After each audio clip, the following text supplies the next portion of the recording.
സത്യവിശ്വാസികളെ, സത്യവിശ്വാസിനികളെ, അല്ലാഹു സുബ്ഹാനഹു വ തആല കനിഞ്ഞരുളിയ എണ്ണമില്ലാത്ത അനുഗ്രഹങ്ങൾ ആസ്വദിച്ചുകൊണ്ടാണ് നമ്മുടെ ജീവിതത്തിൻ്റെ ഓരോ സെക്കൻഡുകളും കടന്നുപോയിക്കൊണ്ടിരിക്കുന്നത്. ആ റബ്ബ് നമ്മളെ വെറുതെ സൃഷ്ടിച്ചതല്ലെന്നും ഈ ജീവിതത്തിന് കൃത്യമായ ഒരു ലക്ഷ്യമുണ്ടെന്നും ചെറുതും വലുതും രഹസ്യവും പരസ്യവുമായി നമ്മൾ ചെയ്യുന്ന സകല കർമ്മങ്ങളെയും അല്ലാഹു കൃത്യമായി രേഖപ്പെടുത്തുന്നുണ്ടെന്നും ആ രേഖകളൊക്കെ ഹാജരാക്കിക്കൊണ്ട് മരണത്തിനു ശേഷം നമ്മുടെ ഖബറുകളിൽ നിന്ന് നമ്മളെല്ലാവരും ആ വിചാരണയ്ക്ക് വേണ്ടി ഒറ്റക്കൊറ്റക്കായി റബ്ബിൻ്റെ മുമ്പിലേക്ക് ഹാജരാകേണ്ടി വരുമെന്നും അന്നേ ദിവസം നമ്മുടെ വായകൾക്ക് സീല് വെക്കപ്പെടുമെന്നും നമ്മളെ കൈകൾ സംസാരിക്കുന്ന, കാലുകൾ സാക്ഷി പറയുന്ന, ഭൂമി അതിൻ്റെ വർത്തമാനങ്ങൾ വിളിച്ചു പറയുന്ന, ലോകം ഇന്നേവരെ കണ്ടിട്ടില്ലാത്ത ഏറ്റവും അപകടം പിടിച്ച ആ ദിവസത്തിൽ രക്ഷപ്പെടണമെങ്കിൽ ഈ ജീവിതം അല്ലാഹുവും റസൂലും പറഞ്ഞതിനനുസരിച്ച് ക്രമപ്പെടുത്താൻ ആരാണ് തയ്യാറാകുന്നത് എന്നതാണ് ഈ ജീവിതത്തിൻ്റെ ലക്ഷ്യം. നമ്മുടെ അറിവോ സമ്മതമോ ഇല്ലാതെ ഒരു പ്രത്യേക സ്ഥലത്ത് പ്രത്യേക ആളുടെ മകനായി മകളായി ഒരു പ്രത്യേക കുലത്തിൽ നമ്മൾ ജനിച്ചു. ഇനിയും നമ്മുടെ അറിവോ സമ്മതമോ ഇല്ലാതെ ഒരു ചെറിയ കാലഘട്ടത്തിന് ശേഷം അല്ലാഹു നമ്മളെ തിരിച്ചു വിളിക്കും. ഈ ഒരു ചെറിയ ആയുസ്സിൻ്റെ ഉള്ളിൽ നമ്മൾ എന്ത് നേടി എന്നതല്ല, നമ്മൾ എന്ത് നിലപാട് സ്വീകരിച്ചു എന്നത് മാത്രമാണ് നാളെ വിചാരണക്ക് വരിക. വിജയമായി ദുനിയാവിൻ്റെ എന്തെങ്കിലും വിഭവങ്ങൾ നേടുക എന്നത്, അങ്ങനെയാണ് ഈ ജീവിതത്തിൻ്റെ ഒരു വൈബ് നമുക്ക് നൽകിയിട്ടുള്ളത്. കുറേ ജോലി, ശമ്പളം, പദവികൾ, സ്ഥാനമാനങ്ങൾ, മക്കൾക്ക് നല്ല വിദ്യാഭ്യാസം, നല്ല വരുമാനം, അല്ലേ, നല്ല റിയൽ എസ്റ്റേറ്റ്, നല്ല സ്ഥലങ്ങൾ, ഇതൊക്കെയാണ് ജീവിതത്തിൻ്റെ വിജയമായി നമ്മൾ കണക്കാക്കുന്നത്, അല്ലെങ്കിൽ പിശാച് നമ്മളെ ബോധ്യപ്പെടുത്തിയിട്ടുള്ളത്.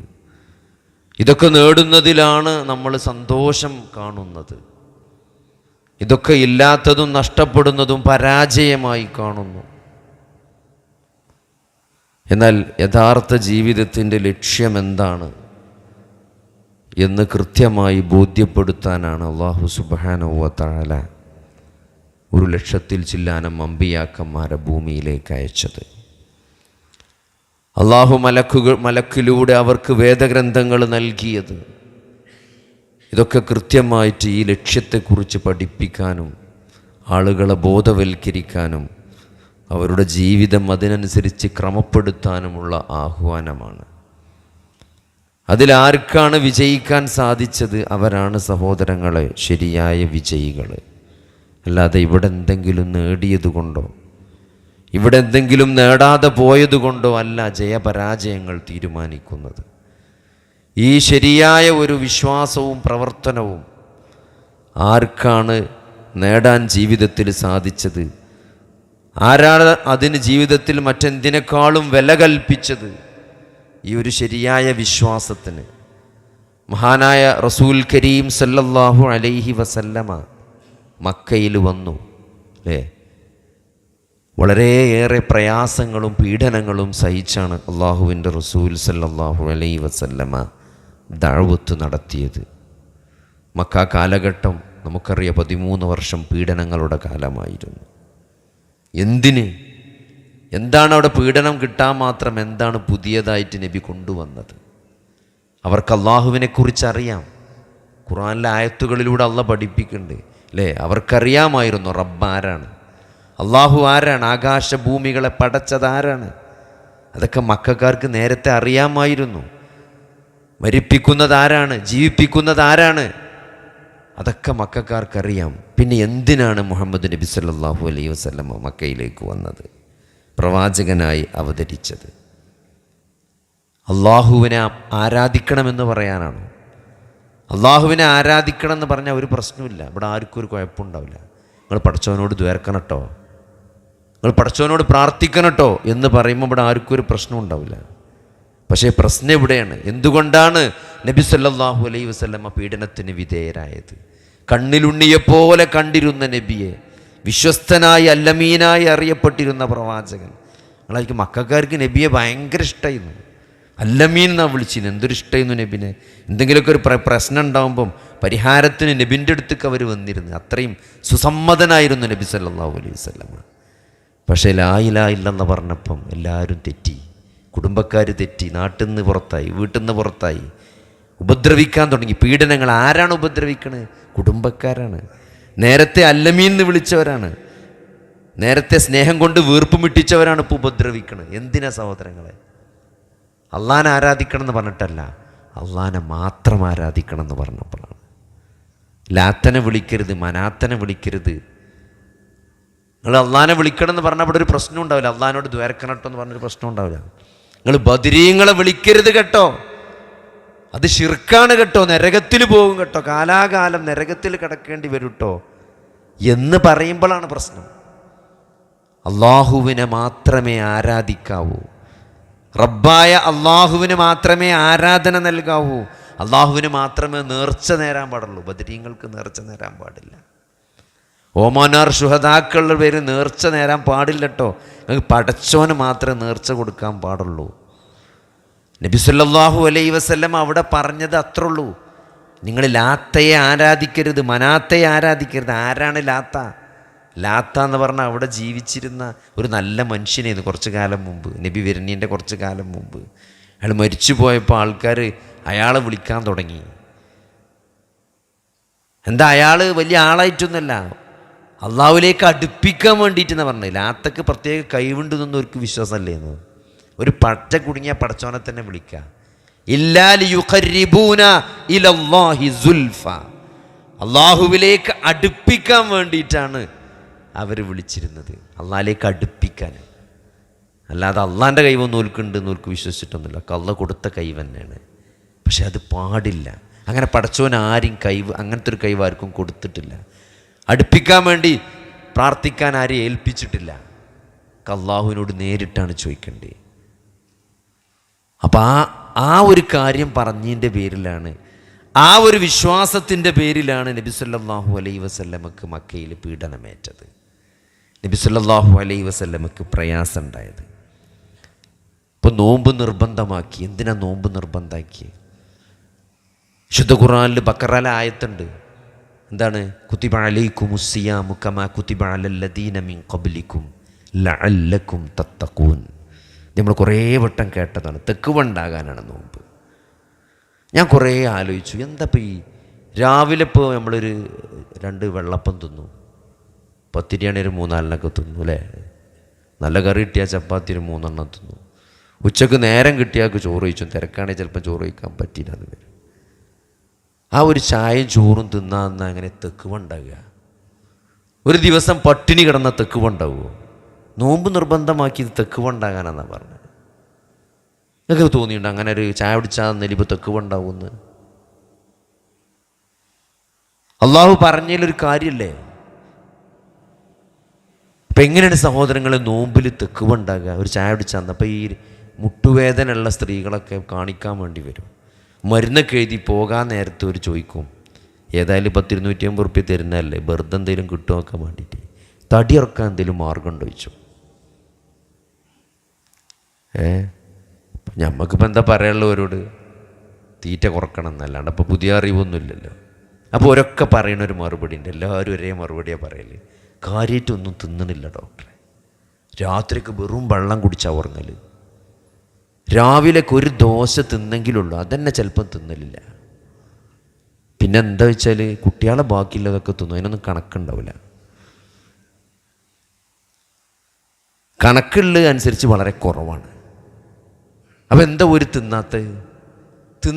അപ്പം അത് തിന്നാതെക്കുക എന്നുള്ളത് വലിയൊരു ഇടങ്ങേറല്ല അല്ലേ? ഒരു ദിവസം ഇപ്പോൾ രാവിലെ ഭക്ഷണം കഴിക്കുക, ഉച്ചക്ക് ചോറ് കഴിക്കാമെന്നൊന്നും അത്ര വലിയൊരു ഇടങ്ങേറൊന്നുമല്ല, ത്യാഗമൊന്നുമല്ല. പിന്നെ എന്താ നോമ്പിനെങ്ങനെ തെക്കുകൊണ്ടാണ്? ഇതാരോടാണ് സഹോദരങ്ങളെ പറഞ്ഞത്? ഇത് ആർക്കാണ് ഈ ആയത്തിറങ്ങിയത്? നമ്മളെപ്പോഴും ഖുർആൻ ഓതുമ്പോഴേ ഇത് ഖുർആൻ എന്ന് പറഞ്ഞത് കുറച്ച് മനുഷ്യന്മാർക്ക് ഇറങ്ങിയതാണ്. ആ 1400 കൊല്ലം മുമ്പ് മക്കയിൽ ജീവിച്ച കുറച്ച് ആൾക്കാർക്കാണ് ഇത് ആദ്യം ഇറങ്ങണത്. അതിന് നമ്മളത് അടർത്തി മാറ്റാൻ പാടില്ല. അതാണ് മൻഹജ് എന്ന് പറഞ്ഞാൽ. ഓരെങ്ങനെയാണ് മനസ്സിലാക്കിയത്? ഓർക്ക് ആയത്തെപ്പോഴാണ് ഇറങ്ങണേ? എപ്പോഴാണ് നോമ്പ് നിർബന്ധമാക്കണേ? നബി സല്ലല്ലാഹു അലൈഹി വസല്ലമ മദീനയിൽ വന്ന സമയത്താണ് നോമ്പ് നിർബന്ധമാക്കണത്. അപ്പം മക്കീന്ന് മദീനത്തേക്ക് വരിക. നമ്മളെ മനസ്സിലെപ്പോഴും എന്താ പറയുക, നമുക്ക് എങ്ങനെ പറഞ്ഞാലും ഹിജറ പോയി. അപ്പോൾ ഉമ്രക്കൊക്കെ ആൾക്കാർ മക്കന്ന് മദീനത്തേക്ക് നല്ല AC വണ്ടിയിൽ പോയ ഓർമ്മയ്ക്കാരം. നമുക്കിപ്പോൾ ഒരു സ്ഥലത്തുനിന്ന് താമസം മാറുക പറഞ്ഞാൽ എന്താ, നമ്മളെ സാധനങ്ങളൊക്കെ എടുത്ത് 407 കയറ്റിക്കാണ്ട് ഇപ്പോൾ ഇവിടുന്ന് മലപ്പുറത്ത് നിങ്ങൾ കോട്ടയ്ക്ക് താമസം മാറിയാൽ നിങ്ങളെ സാധനമൊക്കെ 407 കയറ്റി ആദ്യം കോട്ടയ്ക്ക് കൊണ്ടുപോയി ഇറക്കും. അവിടെ നല്ലൊരു പെര വാടകയ്ക്ക് എടുക്കുകയൊക്കെ ഉണ്ടാവും. മലപ്പുറം ATM എന്ന് വലിച്ച പൈസ ഞങ്ങൾ കോട്ടയ്ക്ക് ATM എന്ന് വലിച്ചു. അതാണ് ഇപ്പം നമ്മളെ ഹിജറ പറഞ്ഞാൽ. ഹിജറ ഇങ്ങനല്ല സഹോദരന്മാരെ. ഹിജറ പറഞ്ഞാൽ ഒന്നുമില്ലാതെ പോവുകയാണ്, ഒക്കെ ഇവിടെ ഇട്ടിട്ട് പോവുകയാണ്. നിങ്ങളെ കച്ചവടം നിങ്ങളെല്ലാം ഉപേക്ഷിച്ച് പോവുകയാണ് മദീനത്തേക്ക്. സീറോണ്. മദീനയിലെത്തിയ ഒന്നുമില്ല. അവിടെ ബാക്കിയുള്ളവരുടെ തണൽ, അൻസാരികളുടെ വീടിൻ്റെ ഓരത്താണ് താമസം. സ്വന്തമായിട്ടൊന്നുമില്ല. രണ്ടാമത് സീറോന്ന് തുടങ്ങുകയാണ്. അപ്പം മക്കത്ത് നടക്കുന്ന ചർച്ച എന്താ പറയുക നിങ്ങൾക്ക്? ഈ പഹയന്മാർ മദീനത്ത് ചെന്നിട്ട് ഞാൻ അവിടെ സ്ട്രോങ് ആയാൽ കുറച്ച് കഴിഞ്ഞ് അങ്ങോട്ട് തന്നെ വരുവര്. അപ്പോൾ അതുകൊണ്ട് അവിടെ ഒരു നിലക്കും നിൽക്കാൻ സമ്മതിക്കാതെ അവിടുന്ന് പായിപ്പിച്ചണം. അതിൻ്റെ ചർച്ച മക്കത്ത് നടക്കുകയാണ്. ഒരു യുദ്ധത്തിൻ്റെ കോലാഹലം, സന്നാഹം നടന്നുകൊണ്ടിരിക്കുകയാണ്. നിങ്ങൾക്കറിയാം, ബദർ എന്ന് പറഞ്ഞാൽ റമളാനിലാണ് നടന്നത്. നോമ്പ് വിൽക്കുമ്പോഴാണ് ബദർ നടന്നത്. അതിൻ്റെ കുറച്ച് മുമ്പാണ് നോമ്പ് നിർബന്ധമാക്കണത്. നമ്മളെ നോമ്പ് എന്ന് പറഞ്ഞാൽ എന്താണ്? സുബൈസ്കരിച്ച് കടന്നുറങ്ങി ഒരു 8:30 ഇങ്ങനെ നീച്ചെന്നിട്ട് പെണ്ണുങ്ങളൊക്കെ നീപ്പിച്ചിട്ട് ഇന്നിപ്പോൾ എന്താ, ഇന്നലെ പത്തിരി എന്ന്, കുറേ ദിവസമായി പത്തിരി തന്നെ, നാളെ മന്തി ആക്കുന്നന്ന്. മന്തി ഇപ്പം എല്ലാവർക്കും പറ്റൂല, ബിരിയാണി തന്നെ ആക്കാം. 4 മണിക്ക് ഇപ്പം എന്താ, സമൂസ മടുത്തുകണ്, എന്നും അതന്നെ ഒരു സമൂസ. ഇതാണ് ഇപ്പം നമ്മളെ നോമ്പ് പറഞ്ഞാൽ. വൈകുന്നേരം ഇപ്പം എന്താ തിന്നണ്ടേ, 4 മണിക്ക് എന്താ കടി, നിങ്ങൾ പോയിട്ട് കുറച്ച് വേറെ എന്തെങ്കിലും കൊണ്ടുവരേ, വില കിളിക്കൂടോ? സഹോദരങ്ങളെ, നോമ്പ് നിർബന്ധമാക്കിയ മനുഷ്യന്മാരുണ്ടല്ലോ, ആ സഹാബത്ത്, അവരാലോചിച്ച് നോക്കി. അസ്തിത്വ പ്രതിസന്ധിയിൽ നിൽക്കുകയാണ്, ഒന്നുമില്ലാതെ സീറോയിൽ നിൽക്കുന്ന ആൾക്കാരാണ്. പിന്നെ തിന്നാനൊന്നും ഇതേമാതിരിയൊന്നും അല്ല, എപ്പോഴൊന്നും ഇല്ല. അള്ളാഹിൻ്റെ റസൂലിൻ്റെ ചരിത്രം കേട്ടാൽ നിങ്ങൾക്ക് മനസ്സിലാവും. എന്താണ്? രാത്രി നബി കിടന്നുറങ്ങി, വിശന്നിട്ട് ഉറങ്ങിയിട്ട് ഉറക്കം വരുന്നില്ല, നീറ്റ് നടക്കുകയാണ്, പുറത്തിറങ്ങിയേക്കാണ്. അങ്ങനെ പുറത്തിറങ്ങി നിൽക്കുമ്പോൾ നിഴലിങ്ങനെ 2 നിഴലിങ്ങനെ വരിക ഇരുട്ടത്ത്. ആരാ? അടുത്തെത്തിയപ്പോൾ ആളെ മനസ്സിലായി. അബൂബക്കർ റളിയല്ലാഹു ഉമർ റളിയല്ലാഹു മാ അഖ്റജകുമാ മിൻ ബുയൂതികുമാ ആദിഹി സാ. ചോദിക്കാണ്, എന്താ പിയ ആ സമയത്ത് ഇങ്ങനെ പുറത്തിറങ്ങിയ നിങ്ങൾ രണ്ടാളും കൂടി? അൽ ജൂഉ യാ റസൂലല്ലാഹ്, വിശന്നിട്ടാണ് നബി. വിശന്നിട്ട് പുറത്തിറങ്ങിയൊക്കെ. നമ്മളൊക്കെ ചിലപ്പോൾ ജീവിതത്തിൽ അങ്ങനെ ഉറങ്ങിയിട്ട് കിടന്നിട്ട് ഉറക്കം വരാത്ത ദിവസം ഉണ്ടാവും. എന്നറിയോ? രാത്രി കല്യാണത്തിന് പോയിട്ട്, ഒരു മുതലാളിൻ്റെ കല്യാണത്തിന് പോയിട്ട് മന്തിയും കപ്സയും അവിടെയുള്ള ഐസ്ക്രീമും ഒക്കെ കൂടി തിന്ന് പള്ളിയിലിരുത്തായിട്ട് ചിലപ്പോൾ നമ്മൾ ഉറങ്ങിയിട്ടുണ്ടാവില്ല, ഗ്യാസ് കയറിയിട്ട്. ഇതല്ല, തിന്നാൻ കിട്ടായിട്ട് ഉറങ്ങാൻ നോക്കിയിട്ട് ഉറങ്ങാനും പറ്റണില്ല. അതാണ് ഒരു ചരിത്രം. ഓരോടാ പറയണേ നോൻപ് വിൽക്കണമെന്ന്. ഓർക്ക് ആകെ ഉള്ളത് വെള്ളം കൂടിയാ പകല് ചൂടത്ത്, അതും പറ്റൂലെന്ന്. ഓർക്കാണ് നോമ്പ് നിർബന്ധമാക്കിയത്. അവരുടെ മനസ്സ് സഹോദരങ്ങളെ നമ്മൾ പഠിക്കണം. എന്നിട്ട് ആ നോമ്പിനെ പറ്റിയ ഖുർആൻ പറയണെന്ത്? അള്ളാഹു നോമ്പ് നിർബന്ധമാക്കി ആയത്ത് ബക്കറയിൽ ഇങ്ങനെ പറയുമ്പോൾ അടുത്ത ആയത്തിൽ ഷഹ്റു റമളാനല്ലദീ ഉൻസില ഫീഹിൽ ഖുർആൻ ഇങ്ങനെ ഓതി വന്നാൽ പിന്നെ എന്താ കാണറിയോ? യുരീദുല്ലാഹു ബികുമുൽ യുസ്റ വലാ യുരീദു ബികുമുൽ ഉസ്റ. ഓരോടാ പറയണേ. തിന്നാനേ കിട്ടാതെ വെള്ളം കുടിച്ച് ദാഹമകറ്റുന്ന ആ ചൂടത്ത് ജീവിക്കുന്ന ഓരോട് പകലിഞ്ഞ് വെള്ളം കുടിക്കരുത് എന്ന് പറഞ്ഞിട്ട് പടച്ചോൻ പറയാണ് യുരീദു ബികുമുല്ലാഹു യുസ്റ. അള്ളാഹു നിങ്ങൾക്ക് എളുപ്പത്തെയാണ് ഉദ്ദേശിക്കുന്നത്. അള്ളാഹു നിങ്ങൾക്ക് ഒരു ഇടങ്ങേറ് ഉദ്ദേശിക്കണില്ല. നമ്മളോടല്ല, നമ്മൾ ഈ ആയത്തോതും നമുക്ക് തോന്നും ശരിയാണ്. നോമ്പ് എന്ന് പറഞ്ഞാൽ സുഖം തന്നെയാണ്, ഗ്യാസും കുറവാണ്, പള്ളക്കൊക്കെ ഒരു സുഖമാണ്, വൈകുന്നേരം ആകുമ്പോഴത്തേന് എന്തെങ്കിലുമൊക്കെ ഇറച്ചിയും പത്തിരിയും കിട്ടും. മറ്റേ ഇറച്ചിയും പത്തിരി എപ്പോഴെങ്കിലൊക്കെ അല്ല ഉണ്ടാവുള്ളൂ. നമ്മളോടല്ല, ഓരോടാ പറയണത് ഇത് നോമ്പ് എളുപ്പമാണ് എന്ന്. അതവർ എളുപ്പമായി കണ്ടു, അതവർക്ക് എളുപ്പമായിരുന്നു. അതെന്താണ്? അതൊരു മാനസികാവസ്ഥയാണ്. അള്ളാഹു എന്തു പറഞ്ഞോ അത് കേൾക്കാൻ, അത് ജീവിതത്തിൽ പ്രാവർത്തികമാക്കാൻ വേണ്ടി വെമ്പൽ കൊള്ളുന്ന ഒരു മനസ്സ്. അതാണ് നബി സല്ലല്ലാഹു അലൈഹി വസല്ലമയുടെ ദഅവത്ത് അവരിലുണ്ടാക്കിയത്. ആ ഖുർആൻ ഓതിക്കൊടുത്തപ്പം അവർക്ക് അതാണ് കിട്ടിയത്. അത് ഖുർആനിന് കിട്ടിയതാണ് ഈ വിശ്വാസം. എന്ത്? ഇവിടെ എന്തൊക്കെ നഷ്ടമുണ്ടെങ്കിലും നാളെ അള്ളാഹു പ്രതിഫലം തരുമെന്നുള്ള വലിയ പ്രതീക്ഷ, അള്ളാഹുവിൻ്റെ നരകത്തെക്കുറിച്ചുള്ള പേടി, ഭയവും പ്രതീക്ഷയാണ് നമ്മളെ വിഷയം. ഖൗഫും റജാവുമാണ്. ഖൗഫും റജാവും നേരെ നിൽക്കണമെങ്കിൽ ഉണ്ടല്ലോ, അതിന് നടുവിലൊരു സാധനമുണ്ട്, അള്ളാഹിനോടുള്ള അങ്ങേയറ്റത്തെ സ്നേഹം, ഹുബ്ബുള്ള, മഹബ്ബത്തുള്ള. അത് നടുവിൽ നിൽക്കുമ്പോഴാണ് രണ്ട് ചിറകായിട്ട് പ്രതീക്ഷയും പേടിയും ഒപ്പം ഉണ്ടാകുക. അള്ളാഹിനെ പറ്റി ഒരേ സമയം അള്ളാഹുവിൻ്റെ കാരുണ്യത്തിൽ പ്രതീക്ഷിക്കാനും അള്ളാഹുവിൻ്റെ രക്ഷയിൽ പ്രതീക്ഷിക്കാനും സ്വർഗം ആഗ്രഹിക്കാനുള്ള ഒരു പ്രതീക്ഷ. നന്മകളൊന്നും നഷ്ടപ്പെടൂല, ഈ പ്രയാസത്തിനൊക്കെ ഒന്ന് കിട്ടും പടച്ചവൻ്റെ അടുത്ത് നിന്നുള്ളൊരു വലിയ പ്രതീക്ഷ. അതേസമയം അള്ളാഹുവിനെ പറ്റിയുള്ള പേടി. ഇപ്പം എൻ്റെ കുട്ടി എന്തെങ്കിലും ചെറിയ മാണ്ടാത്തരം ചെയ്താൽ, ചെറുതൊക്കെയാണെങ്കിൽ നമ്മൾ കണ്ടില്ല എന്ന് വിചാരിക്കും അല്ലേ, പക്ഷെ നമുക്ക് തീരെ ഇഷ്ടപ്പെടാത്ത എന്തെങ്കിലും ചെയ്താൽ ചിലപ്പോൾ നമ്മൾ കണ്ണുരുട്ടും, നല്ല ഒരു ഉരുട്ടലുരുട്ടും. അപ്പോൾ കുട്ടിക്ക് മനസ്സിലാവും ഇത് വാപ്പാക്ക് തീരെ പറ്റിയിട്ടില്ല എന്ന്. അപ്പോൾ ആ കുട്ടി എന്താ ചെയ്യാറ്? നിങ്ങൾ അതുകൊണ്ട് വിതുമ്പി വന്നുകൊണ്ട് നമ്മളെ കെട്ടിപ്പിടിക്കും. അതാണ് പടച്ചോനോടുള്ള പേടി എന്ന് പറഞ്ഞാൽ. സാധാരണ നമ്മൾ പാമ്പിനെയും പൂച്ചനെയും അല്ലെങ്കിൽ കീരിനെയും നായിനെയൊക്കെ പേടിച്ചാൽ മണ്ടുക ചെയ്യുക, പേടിയുള്ള സ്ഥാനത്ത് നിന്ന് ഓടിയകല ചെയ്യുക. പക്ഷെ പടച്ചോൻ്റെ പേടിക്കുക എന്ന് പറഞ്ഞാൽ പടച്ചോനിലേക്ക് മണ്ടുക ചെയ്യുക. അതാണ് ശരിയായ പേടി. പടച്ചോനെ പേടിച്ചിട്ട് പടച്ചോൻ്റെ അടുത്തേക്ക് മണ്ടുക. ആ കുട്ടി ചെയ്ത് അങ്ങനെ നമ്മൾ ചെറിയ കുട്ടികളെ പേടിപ്പിച്ചോളെ നമ്മൾ കെട്ടിപ്പിടിച്ചെന്ന് ഓടിച്ചു, വിതുമ്പിക്കരഞ്ഞ് നമ്മുടെ അടുത്ത് ഇങ്ങനെ നമ്മളെ പാൻറ്റിൻ്റെ കാലിൻ്റെ അടി വന്ന് നിൽക്കും. ഇപ്പം നമ്മൾ പേടിപ്പിച്ചാൽ എന്തെങ്കിലും തെറ്റ് ചെയ്താൽ അതെന്താ വെച്ചാൽ ആ ഒരു ലെവലിലാണ് നമ്മൾ. അതാണ് നമ്മൾ പടച്ചോനിലേക്ക് ഫഫിറൂ ഇലല്ലാഹ്. സൂറത്തു ദാരിയാത്തിലെ ആയത്താണ്. ഇതൊന്നും വെറുതെ പറയണ്ട, പടച്ചോനിലേക്ക് മണ്ടുക, ഓടുക, അള്ളാഹിലേക്ക് ഓടണം നമ്മൾ. അങ്ങനെ അവർക്ക് ആ മാനസികാവസ്ഥ അവർ കൈവരിച്ചു.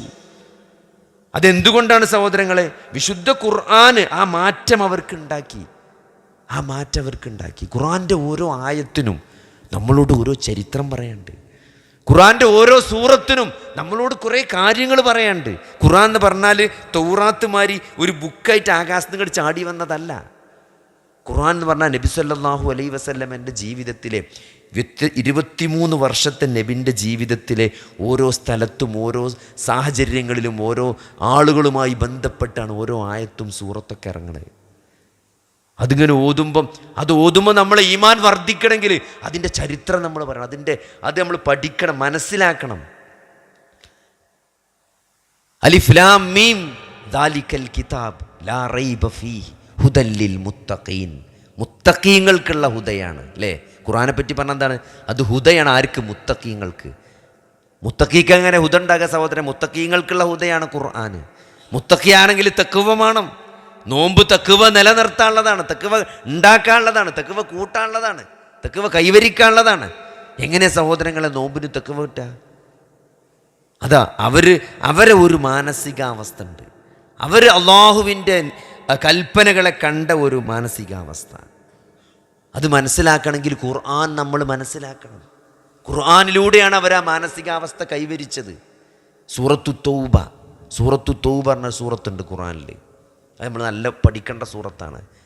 സാധാരണ നമുക്ക് സൂറത്തു തൗബ എന്ന് പറഞ്ഞാൽ ഇപ്പോൾ നമ്മളിപ്പോൾ 1-2 വട്ടം ഈ റമളാനിൽ ആൾക്കാർ ഓതി ഉണ്ടാവും. 9ാമത്തെ സൂറത്ത് ബറാഅത്തും മിനല്ലാഹ് എന്ന് പറഞ്ഞ ബിസ്മില്ലാത്ത സൂറത്ത്. സൂറത്തു തൗബ എന്താ നിങ്ങൾ? തബൂക്ക് എന്ന് പറഞ്ഞൊരു യുദ്ധം നടക്കാൻ പോകുന്നുണ്ട്. മദീനയിൽ നിന്ന് 1 മാസത്തെ വഴി ദൂരമുണ്ട് തബൂക്ക്. ആ 1 മാസം യാത്ര ചെയ്തിട്ടാണ് യുദ്ധത്തിൻ്റെ സ്ഥലത്തേക്ക് എത്തുക. ആ യുദ്ധത്തിന് പോകുന്ന സമയം എന്ന് പറഞ്ഞാൽ മദീനയിലെ ഏറ്റവും ചൂടുള്ള സമയമാണ്. ആ 1 മാസം ഈ ചൂടത്ത് നമ്മൾ മദീനന്ന് തബൂക്ക് പോകണം യുദ്ധത്തിന്. മദീനനെ സംബന്ധിച്ചിടത്തോളം ഏറ്റവും ചൂടുള്ള സമയം എന്ന് പറഞ്ഞാൽ ഈത്തപ്പന അങ്ങനെ നല്ല പാകമായിട്ട് നിൽക്കണ നേരമാണ് ഈത്തപ്പഴം, അത് പറിക്കേണ്ട സമയമാണ്. അപ്പോൾ അവിടുന്ന് പോകാം. ഒരു കർഷകനെ സംബന്ധിച്ചിടത്തോളം വിളവെടുപ്പിൻ്റെ സമയത്ത് നിന്ന് അവിടുന്ന് മാറിക്കാൻ പറ്റില്ല. മക്കയും മദീനയും വ്യത്യാസമുണ്ട്. മക്കയെ 2 കൂട്ടരേ ഉള്ളൂ. മക്കയിൽ 2 കൂട്ടരേ ഉള്ളൂ. ആരാണ്? ഒന്ന് മുസ്ലിമും ഒന്ന് മുശ്രിക്ക്. അവിടെ മുനാഫിക്കിനെ കാണാൻ പറ്റില്ല. നിങ്ങൾ ആലോചിച്ചോണം, എന്താ മക്കത്ത് മുനാഫിക്കില്ലാഞ്ഞ്? കാരണം മക്കത്ത് ലാ ഇലാഹ ഇല്ലല്ലാഹ് എന്ന് പ്രഖ്യാപിക്കണമെങ്കിൽ നല്ല ഈമാമാണ്. കാരണം എന്താ വെച്ചാൽ ലാ ഇലാഹ ഇല്ലല്ലാഹ് പറയണതോടുകൂടി സ്റ്റേജിൽ കൊണ്ടുപോയി നോട്ടുമാലിട്ടേരൂല, പോറാണ് പൊളിയും. അടിയാണ് അവിടെ കാത്തുക്കണ്. കുത്തും ചവിട്ടും ബഹിഷ്കരണവും പീഡനവും ആണ് ലാ ഇലാഹ ഇല്ലല്ലാഹ് പ്രഖ്യാപിച്ച ആളെ കാത്തുക്കണ്. അതുകൊണ്ട് നല്ല ഈമാനുള്ളവനെ ലാ ഇലാഹ ഇല്ലല്ലാഹ് പറയുള്ളൂ. വെറുതെ പറഞ്ഞ അടിയാണ് കിട്ടും. കാരണം ചരിത്രമുണ്ട്. നമ്മളിങ്ങനെ ഖുർആൻ എങ്ങനെ ഓതുകയാണ്, നമുക്കൊരു വിഷമമില്ല. കുല്ലല്ലാഹു ആയത് നിങ്ങൾ ആലോചിച്ച് നോക്കി. ഇന്ന് നേരം പോലത്തിട്ട് ഇത്ര നേരമായിട്ട് നിങ്ങൾ എത്ര കുല്ലല്ലാഹു ഓതി? കുറേ ഓതി ഉണ്ടാവും. സുബൈക്ക് സ്കാരത്തിന് ശേഷം ഓതി ഉണ്ടാവും, രാവിലത്തെ പ്രാർത്ഥനയ്ക്ക് ഓതി ഉണ്ടാവും, ഇപ്പോൾ ഇവിടെ നിസ്കരിച്ച് കഴിഞ്ഞിട്ട് കുല്ലല്ലാഹു ഓതി ഉണ്ടാവും, ചിലപ്പോൾ സുന്നത്തിലും കുല്ലല്ലാഹു ഓതുന്നവരുണ്ടാവും. എത്ര കുല്ലല്ലാഹു നിങ്ങൾ ഓതി? കുൽ ഹുവല്ലാഹു അഹദ്. ആ ആയത്ത് ഓതുമ്പോൾ സഹോദരങ്ങളെ നിങ്ങളെ മനസ്സിക്ക് ബിലാൽ വന്നുകണോ? ലാ ഇലാഹ ഇല്ലല്ലാഹ് പ്രഖ്യാപിച്ചതിൻ്റെ പേരിൽ ലാത്തനെ നിങ്ങൾ വിളിക്കരുത്, മനാത്തനെ വിളിക്കരുത്. അള്ളാനെ പറ്റിയല്ല, അള്ളാനെ മാത്രമേ നിങ്ങൾ വിളിച്ച് പ്രാർത്ഥിക്കാൻ പാടുള്ളൂ എന്ന് പറഞ്ഞതിൻ്റെ പേരിൽ ആ മനുഷ്യനെ, അടിമയായ ബിലാലിനെ എത്രത്തോളമാണ് അവർ പീഡിപ്പിച്ചത്. മരുഭൂമിയിൽ ചുട്ടുപൊള്ളുന്ന മണലിൽ പകല് മുഴുവനും കിടത്തിയിട്ട് കുട്ടികൾ വലിച്ചുകൊണ്ട് കളിച്ച് നടക്കുന്നതാണ്. വ്രണങ്ങൾ വന്ന് മുറിവാകുന്നു. ഇബ്നു ഹിഷാമിൻ്റെ സീറയിലൊക്കെ വായിച്ചാൽ കാണാം, കരച്ചിൽ വരും കണ്ണിന്ന്. സഹോദരങ്ങളെ, കണ്ണിന്ന് വെള്ളം വരും. കാരണം ഒരു അനക്കില്ല, മരിച്ചുകണമെന്ന് തോന്നിപ്പോകുന്നതാണ്. എന്നിട്ട് അതിൻ്റെ അടുത്തേക്ക് ചെല്ലുമ്പം ആ വായിൽ നിന്ന് അഹദ് അഹദ് അഹദ് എന്ന് പറഞ്ഞുകൊണ്ടിരിക്കണം. അവർ കുലു അല്ലാഹു അഹദ്, അള്ളാഹു ഏകനാണെന്ന് പ്രഖ്യാപിക്കാൻ ജീവൻ കൊടുത്തവരാണ് അവർ. അത്രയും പീഡനം അവരെ ഏറ്റുവാങ്ങിയിട്ടുണ്ട്. നമ്മളൊരു കുല്ലല്ലാഹു എത്ര സുഖമായിട്ടാണ് ഓതുന്നത്. നമുക്ക് എന്തെങ്കിലും ഒരു പ്രയാസം ഉണ്ടോ കുല്ലല്ലാഹു അഹദ് എന്ന് പറയാൻ? അപ്പോൾ ഈ ആയത്തിനൊക്കെ ഒരു ചരിത്രം നമ്മളോട് പറയാനുണ്ട്. നമ്മളിതൊന്നും ആലോചിക്കണില്ല, ഇതൊന്നും നമ്മളെ മനസ്സിക്ക് കയറുന്നില്ല. അത് മനസ്സിലാക്കിയവരായിരുന്നവർ ഇതൊക്കെ സഹിച്ചാലും ഇതിനൊക്കെ പടച്ചോൻ പ്രതിഫലം തരുമെന്നുള്ള വലിയ പ്രതീക്ഷ, അള്ളാഹുവിൻ്റെ കാരുണ്യത്തിലുള്ള, അള്ളാഹുവിൻ്റെ പ്രതിഫലത്തിലുള്ള പ്രതീക്ഷ, ആ പ്രതീക്ഷ അവർക്കുണ്ടായിരുന്നു. അത് ഖുർആൻ അവർക്ക് നൽകി, നബി അത് അവർക്ക് കൊടുത്തു, പകർന്നു നൽകി. നമ്മൾ തബൂക്കിൽ നിന്ന് പോകുന്നതാണ്, മദീനത്ത് നിന്ന് പോകുന്നതാണ്. നമ്മൾ തബൂക്ക് യുദ്ധം നടക്കാൻ പോവാണ്. 1 മാസം യാത്ര ചെയ്തിട്ട് വേണം യുദ്ധത്തിന് പോകാൻ. സൂറത്തു തൗബ ഇറങ്ങണം എപ്പോഴാണ്? നിങ്ങൾ മുനാഫിക്ക് പറഞ്ഞൊരു ടീമുണ്ടായി മദീനയിൽ, മക്കത്തൂരില്ല. കാരണം മക്കത്ത് മുനാഫിക്കുകളിൽ അവിടെ 2 ടീമുള്ളൂ, ഒന്ന് തൗഹീദുള്ളവരൊന്നും ഇല്ലാത്തവർ. കാരണം ഉണ്ട് എന്ന് പറഞ്ഞാൽ പീഡനാണ്, അതുകൊണ്ട് ഉള്ളോൻ തന്നെ പറയുള്ളൂ. എന്നാൽ മദീനത്തെത്തിയപ്പോൾ സാഹചര്യം മാറി. ബദറിൽ മുസ്ലിങ്ങൾ ജയിച്ചു, മുസ്ലിങ്ങൾക്ക് വിജയം കൈവന്നു. മുസ്ലിങ്ങളെ വിശ്വാസം ഊർജ്ജസ്വലതയൊക്കെ കണ്ടപ്പം അവിടുത്തെ മുശ്രിക്കീങ്ങൾ മനസ്സിലാക്കി, ഇഞ്ഞിവിടെ നിന്നാലും അപകടമാണ്, ഇവരെന്തായാലും ജയിക്കും, ഇവർ കുറച്ച് വലിയ ടീം തന്നെയാണ്. അപ്പോൾ അതുകൊണ്ട് ഇഞ്ഞിവിടെ നിൽക്കണമെങ്കിൽ മുസ്ലിമായിട്ടേ നിൽക്കാൻ പറ്റുള്ളൂ. അങ്ങനെ എന്ത് ചെയ്തു? ചില ആളുകൾ ഉള്ളിൽ വിശ്വാസമല്ലാതെ പുറത്ത് മുസ്ലിമായി നിന്നു, നിലനിൽപ്പിന് വേണ്ടി. അവരാണ് മുനാഫിക്കുകൾ. അവരെ പണി കുത്തിത്തിരിപ്പുണ്ടാക്കലായിരുന്നു. നബി സല്ലല്ലാഹു അലൈഹി വസല്ലം അല്ലാതെ ഇടങ്ങേറായി അവരെ കൊണ്ട്. കാരണം എന്താ വെച്ചാൽ അവരെ കണ്ടാൽ മനസ്സിലാവില്ല. ഒരു നിസ്കാരത്തിൽ നമ്മളെ സൊഫിലുണ്ടാവും, നമ്മളൊപ്പം പള്ളിക്കുണ്ടാവും, വർത്താനത്തിനൊക്കെ ഉണ്ടാവും, ഉസാറൈക്കാരം. അതുകൊണ്ട് ഓരാരാന്ന് മനസ്സിലാവില്ല. പക്ഷേ ഉള്ളിലൂടെ നല്ല കുത്തിത്തിരിപ്പുണ്ടാക്കും. യുദ്ധത്തിൽ നിന്ന് പോണ ആളുകളൊക്കെ പിന്തിരിപ്പിക്കുക. ആ സമയത്താണ് സൂറത്തു തൗബ ഇറങ്ങണേ. മുനാഫിക്കിൻ്റെ മനസ്സിൽ തോന്നുന്ന ചിന്തകളൊക്കെ പടച്ചോ അങ്ങനെ ആയത്തായിട്ട് പുറത്തേക്ക് ഇടുകയാണ്, ഓലെ മനസ്സിലുള്ള കാര്യങ്ങളൊക്കെ. അങ്ങനെ ആ യുദ്ധത്തിന് പോകണം. 1 മാസത്തെ വഴിദൂരം, അതും ഈ കൊടും ചൂടിൽ മരുഭൂമി താണ്ടി 1 മാസം യാത്ര ചെയ്യണം. നബി സല്ലല്ലാഹു അലൈഹി വസല്ലം പറഞ്ഞത് വണ്ടിയുള്ളവർ മാത്രം പോന്നാൽ മതി യുദ്ധത്തിന്, വണ്ടിയില്ലാത്തവർ പോരണ്ടായിരുന്നു. കാരണം എല്ലാവരെയും കൊണ്ടുപോകാൻ കഴിയൂല, നടന്നൊന്നും പോകാൻ പറ്റൂല. ഒരു കഴുത, കുതിര, ഒട്ടകം എന്തെങ്കിലുമൊക്കെ വേണം. ഒരു കഴുതെങ്കിലും ഇല്ലാതെ യുദ്ധത്തിന് പോകാൻ പറ്റൂല. പക്ഷേ കുറച്ച് ആൾക്കാർക്ക് പോകണമെന്ന് നല്ല ആഗ്രഹമുണ്ട്. കുറച്ച് ആൾക്കാർ പോകാതെക്കാൻ പരമാവധി നോക്കി. അതൊക്കെയാണ് ഈ സൂറത്തിൽ പറയണേ. കുറച്ചാൾക്കാർ പോകാതെക്കാൻ നോക്കി. വാപ്പാക്ക് സുഖമല്ല, ഉമ്മാക്ക് സുഖമല്ല, പെണ്ണുങ്ങൾക്ക് മുട്ടുവേദനയാണ്, എനിക്ക് നടക്കാൻ വെച്ചാന്നൊക്കെ പറഞ്ഞ് കുറേ ആൾക്കാർ എന്ത് ചെയ്തു? നബിൻ്റെ അടുത്ത് വന്ന് പറഞ്ഞ് എക്സ്ക്യൂസ് വാങ്ങി. എന്നാൽ കുറച്ചാളുകൾ അവിടെ വന്നു. അവർക്ക് യുദ്ധത്തിന് പോകാൻ നല്ല ആഗ്രഹമുണ്ട്. പക്ഷെ അവർക്ക് പോകാൻ വണ്ടിയില്ല, സ്വന്തമായിട്ട് വണ്ടിയില്ല, പാവങ്ങൾ. അപ്പോൾ ഒരു വന്നെന്തിനറിയോ, ബൈത്തുൽ മാലിൽ നിന്ന് വല്ല വണ്ടി എന്ന് പറഞ്ഞാൽ കഴുതട്ടോ, ഞാൻ പറഞ്ഞ വല്ല ഓട്ടോറിക്ഷയും ഇതൊന്നുമല്ല, വല്ല കഴുതനെ കിട്ടുമോ നോക്കാൻ വേണ്ടി. ഒരു കഴുതനെങ്കിലും ബൈത്തുൽ മാലിൽ നിന്ന് കിട്ടുകയാണെങ്കിൽ നിങ്ങൾ യുദ്ധത്തിനാണ് പോണ്. ഇത് നമ്മളെ മൂത്താപ്പാൻ്റെ പണ്ടൊക്കെ ഈ മൂത്താപ്പിയും മൂത്തമ്മയൊക്കെ ഉണ്ടാവും ഇവിടെ വയനാട്ടിൽ പെരയായിട്ട്, അവിടെ കല്യാണം ഉണ്ടാവും. അപ്പോൾ മൂത്താപ്പാൻ്റെ പേരേക്ക് വയനാട്ടിൽ കല്യാണത്തിന് പറഞ്ഞാൽ നമുക്ക് സന്തോഷമാണ്. KSRTC പോയി ഇടങ്ങാറായാലും പോണ കല്യാണത്തിനാണല്ലോ. അതല്ല, അതൊരു മാസം മരുഭൂമി കൂടെ പോണ എന്തിനാ സഹോദരങ്ങളെ? അവിടെ ചെന്നിട്ട് കല്യാണം കൂടാനല്ല, യുദ്ധം ചെയ്യാനാണ്. അതിന് പോകാൻ വേണ്ടി ഒരു കഴുതനെ കിട്ടുമോ നോക്കാൻ വേണ്ടി നബിൻ്റെ അടുത്തേക്ക് വന്നൊക്കെയാണ്, ബൈത്തുൽ മാലിൽ നിന്ന് വല്ല വണ്ടിയും കിട്ടുമോന്ന്. പക്ഷേ അവർക്ക് കൊടുക്കാൻ നബിൻ്റെ അടുത്ത് ഒന്നുമില്ല. അവിടെ 92-ാമത്തെ ആയത്ത് സൂറത്തു തൗബൻ്റെത് പോയി ചോദ്യം നോക്കുക, എന്നിട്ട് അതിൻ്റെ അർത്ഥം ഒന്ന് വായിച്ചു നോക്കണ്ടേ. ഓരവിടുന്ന് തിരിച്ചു പോണ രംഗാണ് പടച്ചോൻ പറയണത്. യുദ്ധത്തിന് പോകാൻ വേണ്ടി നല്ല ആഗ്രഹമുണ്ട്, യുദ്ധത്തിന് പോകാൻ. ഈ ഇടങ്ങേറ് പിടിച്ച യാത്ര ചെയ്ത് യുദ്ധത്തിന് പോകാനുള്ള ആഗ്രഹം കൊണ്ട് അവർ നബിൻ്റെ അടുത്തേക്ക് ഒരു കഴുതനെ കിട്ടുമോ നോക്കാൻ വേണ്ടി വന്നതാണ്. നബി പറയണം ഇവിടെ ഒന്നും തരാല്ല. അപ്പോൾ അവരോടൊന്ന് തിരിച്ചു പോണ രംഗാണ് ആയത്തിൽ പടച്ചോൻ പറയണത്. എന്താ അറിയോ,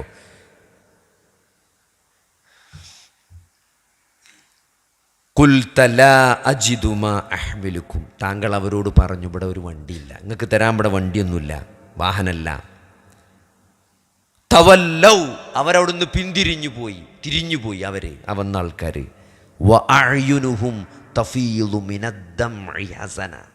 കണ്ണിൽ നിന്നിങ്ങനെ കണ്ണീര് ഉറ്റുറ്റ് വീണുകൊണ്ട് അവരവിടെ നിന്ന് പിരിഞ്ഞുപോയി എന്നാണ്.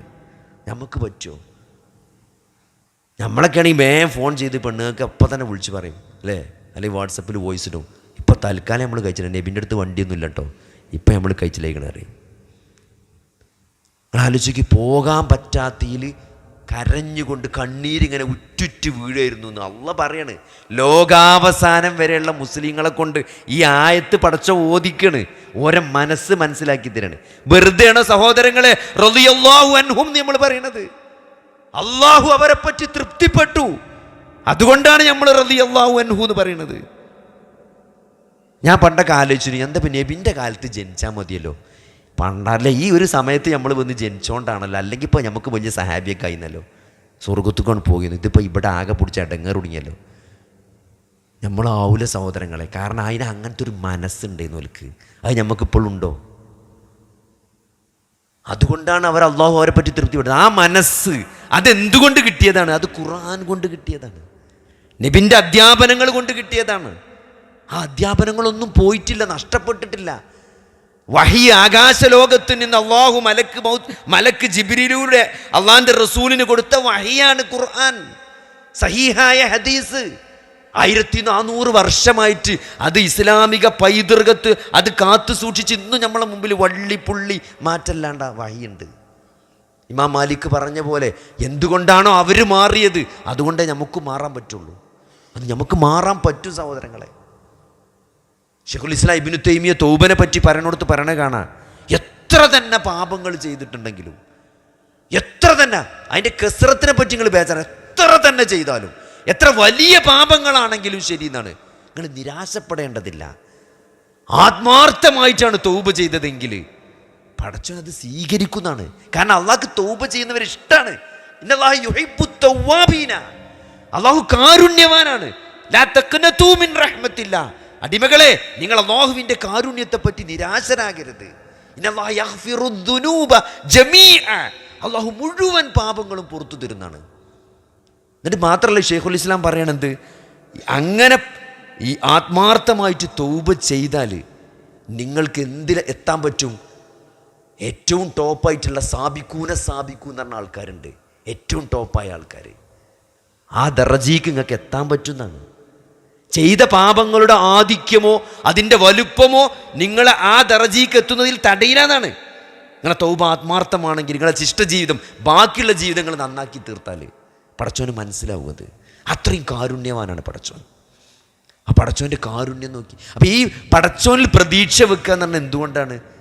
നമ്മൾ അള്ളാനെ അറിയേണ്ട പോലെ അറിയണം. നമ്മൾ അറിയേണ്ട പോലെ അറിയാത്തത് കൊണ്ടാണ് നമുക്കിതൊന്നും കിട്ടാത്തത്. മഅരിഫത്തുള്ള അള്ളാഹനെ നമ്മൾ അറിയണം. അതെങ്ങനെയാണ്? അത് ഈ വഹിയിലൂടെയാണ്, ഖുർആനാകുന്ന ഹദീസാകുന്ന വഹിയിലൂടെയാണ്. അല്ലാതെ മനുഷ്യന്മാർ റിസർച്ച് നടത്തിയിട്ടല്ല അള്ളാഹനെ പറ്റിയുള്ള ഇൽമുള്ളത്.